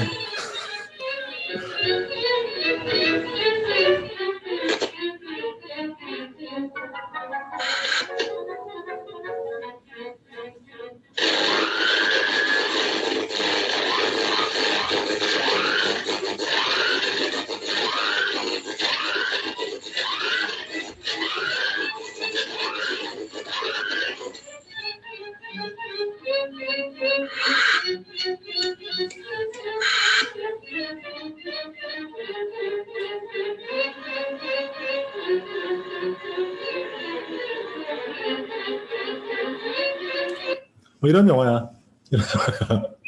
이런 영화야. 나중에 이게 유튜브에 있으니까 시간 내서 봐. 그러니까 아까 얘기했던 내가 포드 페라리 이것도 보고 그리고 요 모던 타임스 봐. 모던 타임스는 20세기 명화 중에 하나야. 그러니까 이 채플린이라는 사람이 얼마나 현대 문명을 비판적으로 봤는지를 알 수 있죠. 그죠? 이런 비판의식이 있어야지 이런 코미디도 나오는 거지. 어쨌든 테일러주의 아이디어는 그런 거야. 그러니까 채플린에서 굉장히 희화적으로 말했듯이 동작 같은 거, 이 공장에서 왜 이걸 만들었냐면은 사람들이 밥 먹는 시간, 노동자들이 밥 먹는 시간도 아끼려고 공장주가 그 밥 먹는 걸 효율적으로 만든 기계를 만들었는데 막 오작동하고 있는 이거를 풍자한 거거든. 그러니까 이런 식으로 인간의 동작, 이런 것들을 시간을 효율적으로 관리할 수 있다는 이 아이디어야, 기본. 이게 과학적 관리론이야. 그리고 거기에 컨베이트가 붙은 게 포드주의라는 생산 양식이고. 이게 이제 현대 소비 사회를 만드는 건데 어쨌든 이 아이디어가 붙어가지고 정치행전 이혼론과 이 테일러주의 과학적 관리가 붙으면서 근대 행정학이 탄생하는 거예요. 그죠? 행정과 분리된, 정치와 분리된 행정의 영역이 있고 그 영역은 공장처럼 그 공무원들을 아주 효율적으로 빡세게 굴릴 수 있다. 뭐 이런 아이디어가 발전하면서 현대 행정학이 만들어지는 거죠. 그래서 나머지 얘기는 할 얘기 뒤에 많은데 나머지 얘기는 이번 주 목요일 날 하기로 하고 그러면은 지금부터는 아까 약속했던 대로 자기들 회의방에서 뭐 얘기를 한번 해봐. 지영 씨 뭘 해야 되지 그러면 이제? 그 소회의실 만들어 주시면 되는데 9개 만들어 주시되 그 랜덤 배정을 하지 말고 그냥 1부터 9까지 숫자를 적어서 방을 열어주세요. 그러면 학우 분들께서 알아서 수동으로 들어가시고 9개 만들고 수동으로 할당? 참가자가 회의실을 선택하도록? 네, 참가자가 회의실 선택하도록. 오케이. 만들었어. 그러면 이제 그 공지사항에 올라왔던 조 편성을 참고하셔서 1번부터 9번까지 학우분들께서 들어가시고 거기에서 발표조랑 토론조를 팀원들끼리 논의를 해서 정해주시면 되시고요. 그 비율은 5대5로 해주시면 좋겠습니다. 그리고 가장 우선적으로 해야 되는 점이 발표자랑 PPT 제작자를 정하는 것도 필요하겠지만 소회의실에 들어가지 않는 분들도 계실 거기 때문에 간단하게 연락처 공유 정도만 먼저 진행해 주도록 하시면 감사하겠습니다. 지영 씨, 난 뭐 해야 돼? 나 그냥 소회의실에 안 들어가시고 저희랑 나 가만히 있을게. 기다리면 될 것 알았어, 같습니다. 알았어. 네. 아, 소회의실 들어가는 사람들은 여기 사라지네, 그지? 네. 그래서 중간중간에 잘 진행되고 있나 각 소회의실에 저희가 한 번씩 들어가 보는 것도 나쁘지 않을 것 같아요. 아, 우리 들어갈 수도 있는 거야? 네. 빨리 다 들어가. 안 들어간 사람들은 그 보고서인가? 보고서 쓰는 사람들인가? 지영 씨, 안 들어간 네. 사람들은 보고서 쓰는 사람들이야? 네. 그렇구나.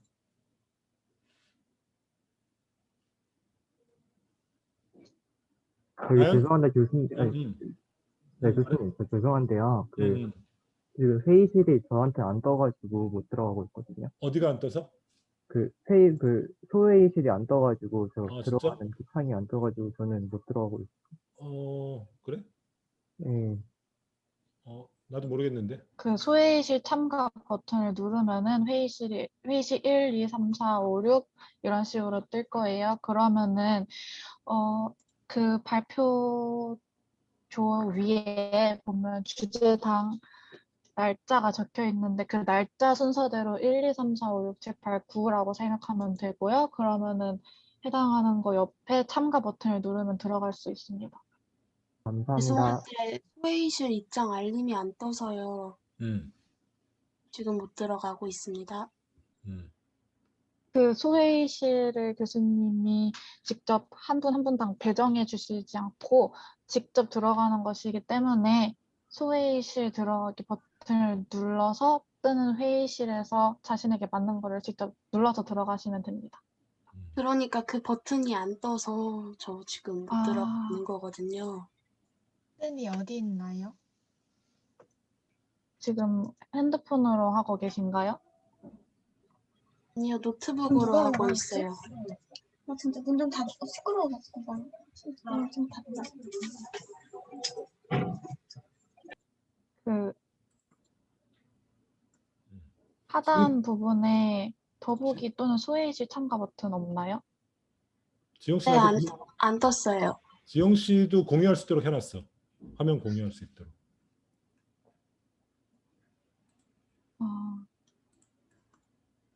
근데 제가 호스트라서 다른 분들이랑 보는 화면이랑 다를 것 같은데. 그럼 어떻게 들어가는 거? 혹시 줌 한 번만 나갔다 들어오시면 위에 알림이 뜨실 수도 있거든요. 그 알림창에 나와 있는 대로 하실 수 있으실 거예요. 소회의실 알림이 안 뜨신 분들께서 나갔다가 다시 입장 준비를. 그리고 김현하구님 제가 그 1대1 톡에 문자를 남겼거든요. 네. 한번 봐주실 수 있나요? 네.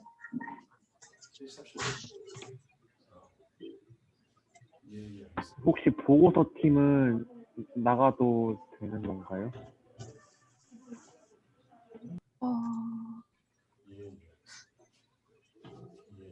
김현하구님 어떻게 해야 될까요?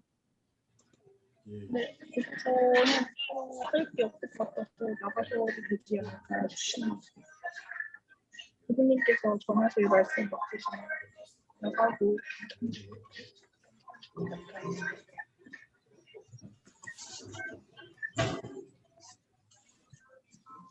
아니면 혹시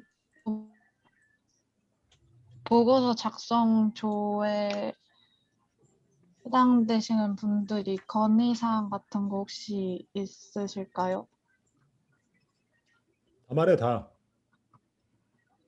필요한 거 있으면 다 말해. 다 받아줄게. 저 죄송한데 소회의실이 열렸는데 지정될 때까지 기다려달라고만 뜨고 따로 입장이 불가하다고 되어 있는데 어떻게 해야 할까요? 저도요. 그거는 저도요. 교수님께서 배정을 해주셔야 해요. 다시 한 번만 눌러볼 수 있나요? 그럼 그냥 기다리면 되나요? 교수님께서 소회의실 배정을 따로 해주셔야 해요. 교수님께서 음. 배정해 주실 수 있으신가요? 지금 어. 소회의실 못 할당할 수 들어가고 있어요. 계신데. 소은서 네. 씨는 어디로 가야 돼? 5월 13일 루소 발표 중입니다. 5월 13일은 몇 회의실이야? 5월 6이요. 6이야? 6으로 가. 네, 감사합니다. 교수님, 저도 7회의실로 부탁드려요. 7회의실? 네, 이름이 누구야? 나 이름이 안 보여. 노서윤입니다. 노서윤 씨? 네, 노서윤 씨. 잠깐만.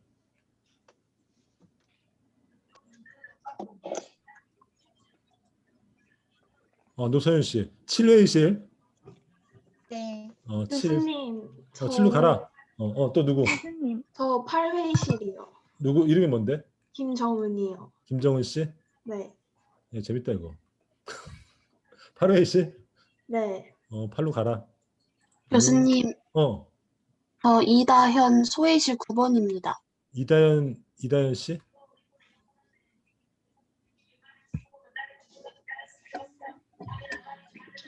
이다현 씨 9번. 소혜씨 9번. 안녕. 교수님, 저는 그 옥별. 6월 3일인데 어디로 가야 되는 거죠? 옥별 씨, 네, 정옥별 씨, 양옥별 씨, 네네. 양옥별 씨는 6월 3일이야? 네, 이렇게. 6월 3일이면은 9야 9. 네, 9로 보내줄게. 네. 안녕. 교수님, 어. 제가 8회의실인데요. 지금 이하은 학우님이 안 들어오셔서 제가 나왔는데 혹시 그 학우분 8회의실로 넣어주실 수 있을까요? 누구 이름 뭔데? 이하은이요. 이하은 씨? 네. 이하은 씨 8회로 보내면 돼? 네. 8회로 오케이 보냈어. 한나 씨는 갈 수 있어? 네네, 전 갈 수 있습니다. 감사합니다. 사이버인데 무슨 이렇게 막 공간 이동 시키는 것 같다 내가. 나 굉장히 전능해진 느낌이 들어. 막 자기들 막 이렇게 딴 공간으로 막 날려 보내는 것 같아. 또 어디 가고 싶은 사람 빨리 얘기해. 다 보내줄게. 교수님, 더 전달 사항 같은 거 없으신 거죠? 그러면은 그런 전화번호 교환 같은 게 다 끝난 사람들은 회의를 종료해도 상관없는 거죠? 그렇지. 필요한 얘기를 다 했으면 가도 되지. 그건 어떻게 노티스해? 필요한 가신 분 가주셔도 돼요. 그냥 이렇게 말하면 다 회의실에 다 얘기 듣는 거야? 그건 안 될 테니 제가 한번 가보겠습니다. 가서 노티스 해줘. 네. 그리고 보고서 쓰는 사람들도 최소 네 번 쓰는 거니까 그거 알고 이제 퇴장해도 돼. 안녕, 목요일날 만나. 교수님, 수고하셨습니다. 오케이. 저 출석 질문인데요. 질문해. 저 조민상입니다. 조민상 씨. 제가 지금 학교 등교하면서 핸드폰으로 듣고 있었는데 그 출석하실 때 잠깐 나갔다 들어와가지고 오케이. 출석을 하려 했는데요. 핸드폰으로 사이버 캠퍼스가 안 들어가져가지고 오케이. 출석을 못했었거든요. 오늘을 잘 기억하고 있어. 나중에 내가 학기 말에 다들 공개할 테니까 그때 나한테 얘기해주면 그때 고칠게. 네, 알겠습니다.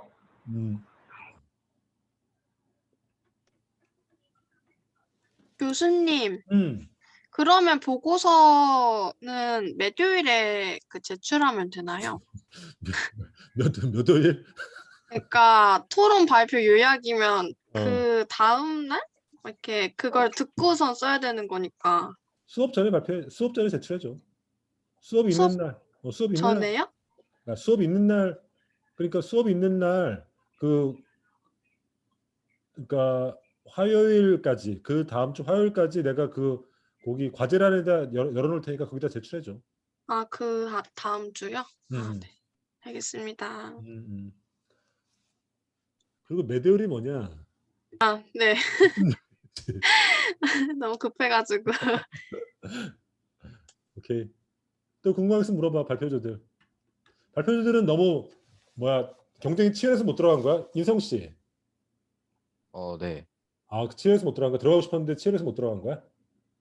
뭘 못 들어갔죠? 그 발표팀이나 토론팀에. 전 들어갔다가 나온 건데. 아, 들어갔다 나왔어? 네네. 근데 여기서 왜 방황하고 있어? 집에 안 가? 지금 나가도 돼요? 나가. 알겠습니다. 발표에서 그 전화번호 나누고 뭐 발표 계획 같은 거 다 얘기했어? 네네, 다 했어요. 그럼 집에 가 빨리. 질문 하나만 해도 될까요? 질문해. 오케이. 그 토론이라는 게 찬반이 나눠져서 하는 건가요? 찬반은 아니고 그냥 네. 문점 같은 게 있을 수 있잖아. 가령 뭐 플라톤 같은 경우는 좋은 정부를 철인 정부다, 뭐 이런 철인 정부. 그리고 공무원들은 뭐 집두절도 갖지 말고 공동 생활해야 된다 이런 식의 주장을 한 적이 있었거든. 네. 그 주장에 대해서 나는 이렇게 생각하는데 당신 어떻게 생각하느냐도 현실성이 있냐는도 이런 질문을 해볼 수 있겠지. 알겠습니다. 그러니까 같은 발표조랑 같은 수준의 이해가 있어야지 서로 이제 의견을 교환할 수 있겠지, 그죠? 하지만은 또 플라톤이 그런 식으로 얘기했던 이유도 또 있을 거 아니겠어, 그지? 그리고 현대적인 의미도 있을 거 아니야, 그지? 지금 뭐 공무원 한다고 해서 결혼도 못 하고 재산도 못 갖고는 말이 안 되잖아. 하지만은 공무원의 청렴이라는 측면에서는 또 의미하는 바가 있을 수 있잖아, 그지? 이런 식으로 이제 우리가 생각을 확대해 보는 거지, 계속 해석을 해보고 서로 해석 간에 서로 견져 보는 거야. 감사합니다.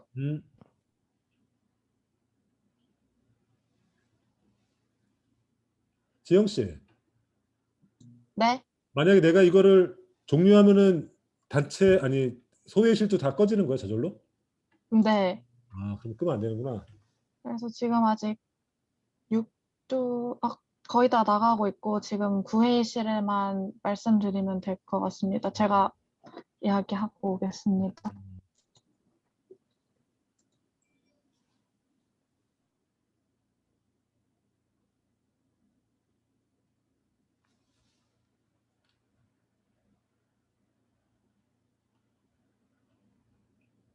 아, 남아있는 사람들은 이게 파랗게 뜨는구나.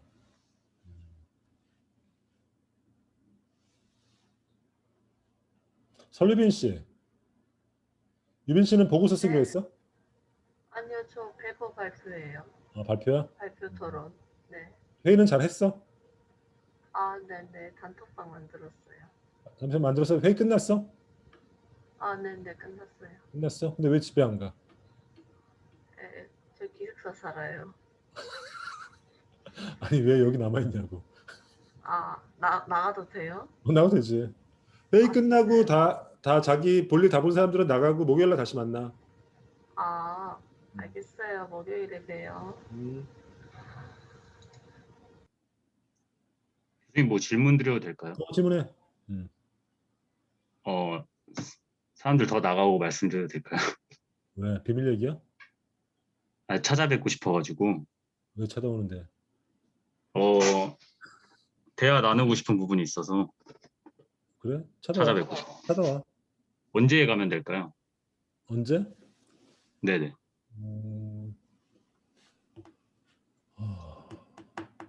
아침 11시에 와. 아침 11시요? 아무 때나. 잠시만요. 시간표 보고 잠시만요.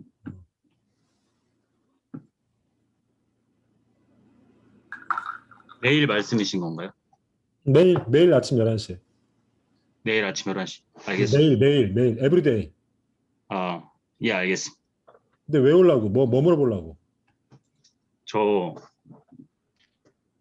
그 교수님이 대통령학 전공이셔가지고 그거 관련해서 질문 드릴 게 있어가지고 가고 싶습니다. 기대된다. 네. 그러면 나도 좀 마음의 준비를 해야지. 네네. 그럼 찾아와 연락 주고. 네, 알겠습니다. 교수님, 네, 감사합니다. 지영 씨 말씀하세요. 네. 저희가 지금 발표조 5명 그리고 토론조 5명을 기본으로 이렇게 구성을 했는데 지금 구조에서 혹시 발표팀에 6명을 하고 돼도 상관없어. 상관없어. 토론팀에 4명을 배정해도 상관없어. 괜찮냐고. 상관없어. 알겠습니다. 질문 있는데요. 한나 씨 말씀하세요. 네, 가제톡에 올려주신 거, 조교님이 올려주신 거에서 발표자랑 토론자 모두 조사한 내용을 팀 프로젝트 게시판에 업로드해야 된다고 하셨는데, 그러면은 팀원 모두가 개인적으로 그 팀 프로젝트 게시판에 자료 조사한 내용을 올리는 건지 아니면은 발표조 파일 하나 만들어서 올리고 토론조도 토론조 파일 하나 정리해서 올리고 이렇게 하는 건지 모르겠어서. 내 생각에는 재영 씨 그냥 한 팀에서 그냥 하나만 올리면 되지 않아? 마이크가 꺼져 있어서. 마이크. 네, 제 개인적인 생각으로는 각각 파일 하나씩 해가지고 올리는 걸 생각을 했었거든요. 네. 왜냐면은 제가 그 팀 프로젝트 란 활용 말씀드린 이유가 무인승차를 하실 상황을 우려해가지고 한 거라서 팀별로 하나 말고 1인당 하나씩 올리는 걸로 생각하고 있었습니다. 그럼 발표는 뭘로 하는 거야 그러면? 그걸 종합해서? 그렇죠. 조사한 내용을 종합해서 PPT 제작자 1명이랑 발표자 1명 이렇게 두고 PPT를 제작하고 그런 식으로 그러면 발표자는 그 대본 작성해서 발표를 하면 될 것 그럼 같아요. 발표자랑 PPT 하는 사람은 자료 조사한 거 말고 발표자는 대본을 올리고 PPT 만든 사람은 PPT를 그냥 올리면 되는 건가요? 그런 것 같아. 테일러식으로 하자는 것 같아. 오늘 테일러주 배웠잖아. 테일러주. 네. 혹시 발표자가 2명이 돼도 괜찮은가요? 문제 없지. 네, 알겠습니다. 감사합니다. 그리고 한나 씨는 18학번이네 지금. 네. 18학번 지금 너무 위대한 거 아니야? 애들이랑 같이. 아닙니다. 하나도 몰라요. 오케이.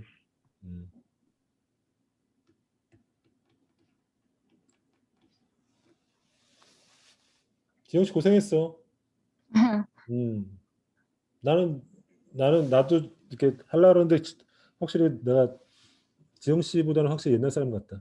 잘 모르겠어.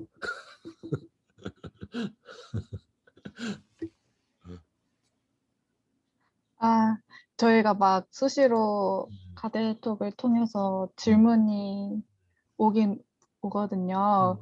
근데 매번 그거 올 때마다 교수님께 연락드리는 게 좀 죄송스러워가지고. 아니 현 씨랑 지영 씨가 뭐 아주 크리티컬한 건 아니면은 그냥 답변해줘도 돼. 왜냐면 소통을 중간에 매개하고 있고 역할을 하고 있으니까 답변해줘도 돼. 그리고 정말 결정해야 되는 순간 나한테 물어보면 내가 해줄게. 그리고 시간 구애 맞지 말고 물어봐도 돼. 아무 때나. 그리고 가데톡으로 개인적으로 중간고사랑 기말고사에 대해서 물어보신 분이 있었거든요.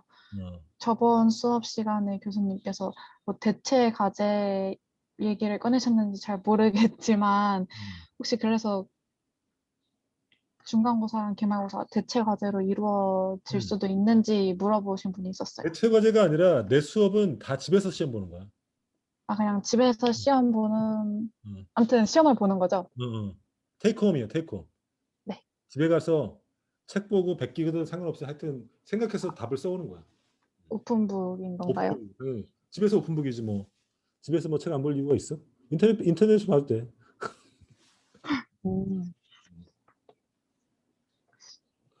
옥별 씨랑 하진 씨는 왜 안 나가? 알겠습니다. 제가 감이 필요 없네. 수고하셨습니다. 안녕. 옥별 씨, 호연 씨, 우리 셋만 남았다. 고생했어. 목요일 날 네. 봐. 수고하셨습니다. 수고했어. 수고하셨습니다. 아, 그리고 오늘 수업은 좀 이해할 수 있겠던가? 네, 이해하는데 문제는 없었는데 중간중간 약간 교수님 속도가 빠르다고 느껴질 때도 살짝 있었습니다. 좀 얘기가 빨라? 빨라질 때가 있었어요. 오케이, 알았어. 조심할게. 오케이. 그래, 두 사람 고생했어. 감사합니다. 고생했어. 목요일 날 봐. 네, 만약에 네, 왜? 사이버 캠퍼스 기능 같은 사이버 캠퍼스 기능 같은 거 활용하는 거에 대해서 나중에 뭐 수요일이나 목요일 중에 한번 방문해서 알려줘. 같이 확인해봐도 될까요? 알려줘. 네. 고마워. 알겠습니다. 그럼 네, 나중에 뵙겠습니다. 수고.